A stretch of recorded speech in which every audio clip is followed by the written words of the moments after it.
Where does the food we eat come from? Friends of TV Agro and friends of Latin America who are watching us at this time, I welcome you to La Salle University in Bogota. My name is Javier David Angel. I'm an industrial designer and professor of the Agribusiness Administration program at La Salle University in the North Campus. Today we are meeting in the new laboratories of the North Campus of La Salle University in Bogota.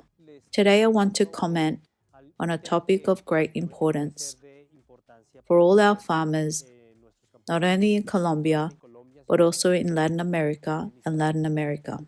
We will talk about the transformation from the farm and how it becomes an important element for the generation of resources in small-scale production.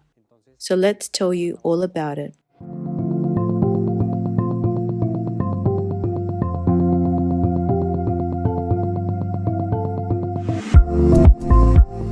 Dear friends of TV Agro, there is a question that I ask both to our students and to all those who are involved in agro. There is a question that I ask both to our students and to all those who are involved in agribusiness in Colombia and other parts of the world. It is, where do the products we consume come from? Most of the people who answer this question say they do not know where the products come from. So it is something that should interest us as producers, where of course the origin of the products will also determine the journey they make, from the point of harvesting to the center of consumption. From that we could say that this is one of the elements that may result in the situation of the Colombian countryside. But what is happening in the Colombian countryside? And not only in the Colombian countryside, but also in the Latin American countryside. Many people consider that there is a low competitiveness. There is an ignorance of the consumer about what they are consuming. Almost nobody wants to be a farmer, and of course, there is a problem of generational replacement. How do we attack these elements, starting from understanding what we could do in our farms, in our territories, in our lands, in our farms, etc.? The Colombian and Latin American countryside are spaces of infinite opportunities, but it seems that we have it there, in front of us. We have not realized how valuable our lands are. They are in front of us, in front of their farms, of their territories, of their lands. We can have many cultivated products, sometimes with the possibility of commercialization, also for the consumption of our families or for our animals. But we are full of opportunities. Now, where is the opportunity?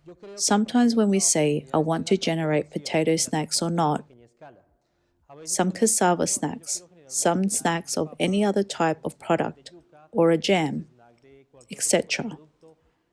We believe that we must invest a lot of money to be able to make this type of transformation. But I want to tell you today how we can look for opportunities with what we have in our farms. I want to give you an example with the lemon, which is found in a large part of Latin America and in other parts of the world. This citrus fruit is an element that we could transform. This is an example so that we can all understand what we can do on our farms. Now, where do we start? By empirical research. What does this mean? It means that we should start by asking people who are close to us, what do they think about lemons? But not only what they think, but also what have they normally done for many years with lemon. Another question that can be asked is, what is lemon for? This is a question that we have made for a more robust market research in different parts of Colombia,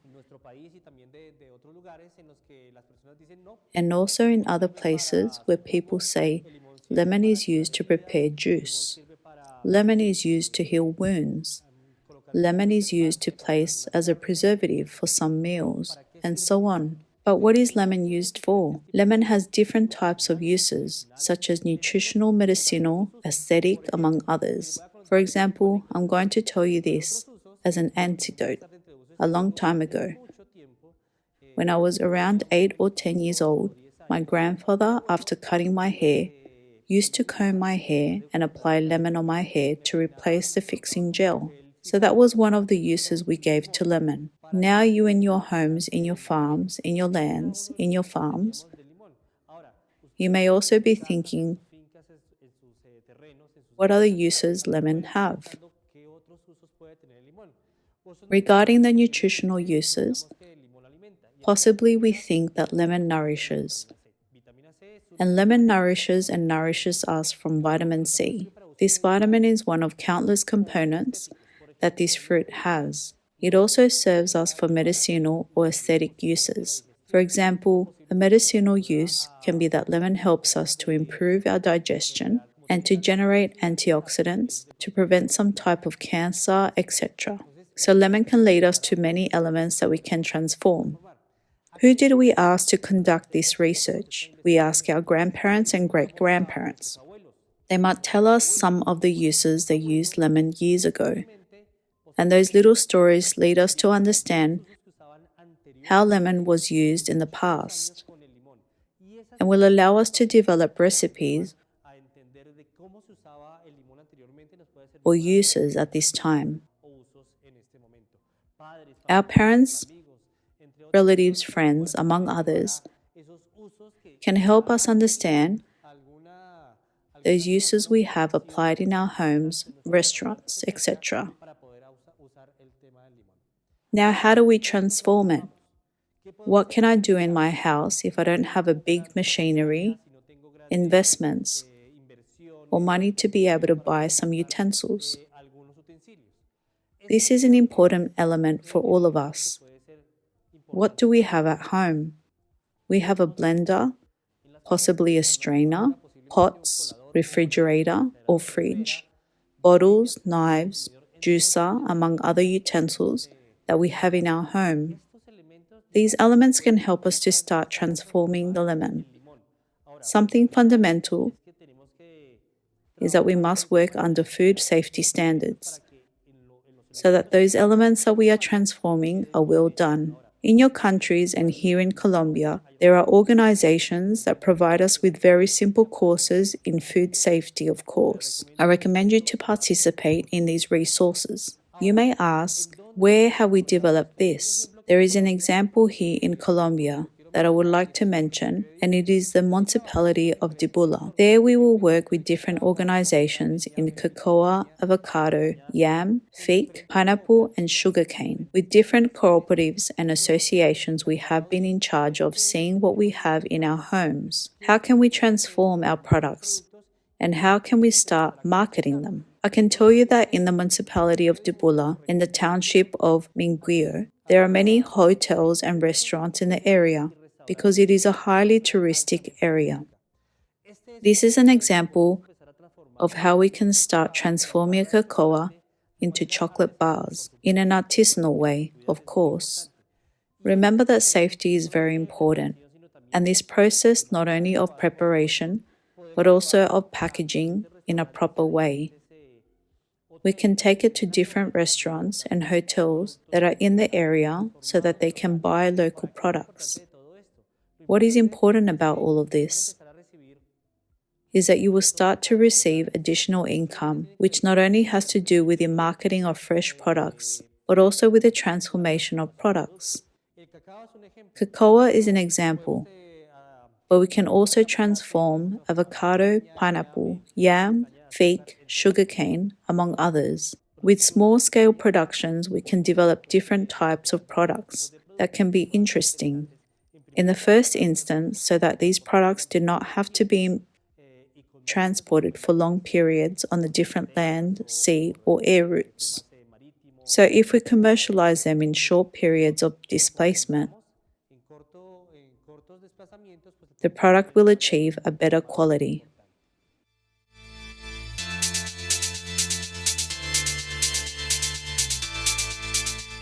In the Department of Cundinamarca, we have also carried out some experiments, works and projects related to the transformation of small associations and cooperatives that may have 10, 20, 50 associates, where they all place the raw material for which we are working to transform them. In terms of aromatic herbs, tomatoes, aloe vera, and Creole potatoes are products that are marketed fresh, but sometimes do not receive an important value in the market. But if we transform it, is something that can change. Cundinamarca is in the center of Colombia. Sorry, I'm back with the slide.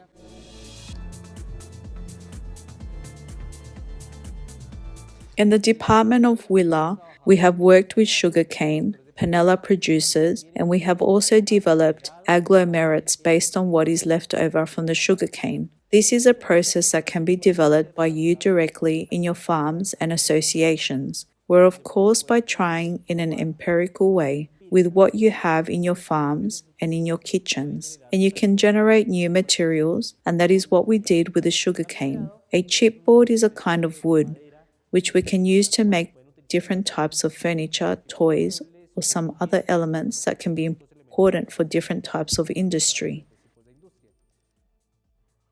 In the department of Boyacá, we have worked with blackberry, tomato, and in agribusiness, we have developed tools for potato producers. Where do we commercialize all these productions? As I mentioned before, hotels and restaurants can be very interesting markets, especially if they are nearby.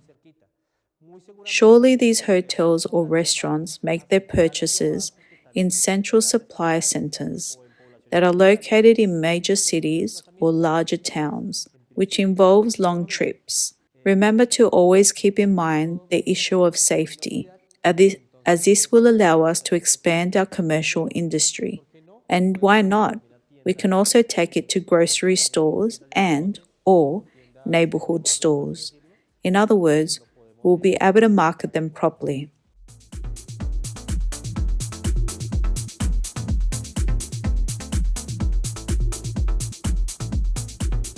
Very good friends of TV Agro, you who have been attentive to each of our programs, remember that we are at La Salle University. My name is Javier David Angel Matiz. I teach in the Agribusiness Administration program at the University of La Salle in Bogota. It has been a pleasure to be with you during this time.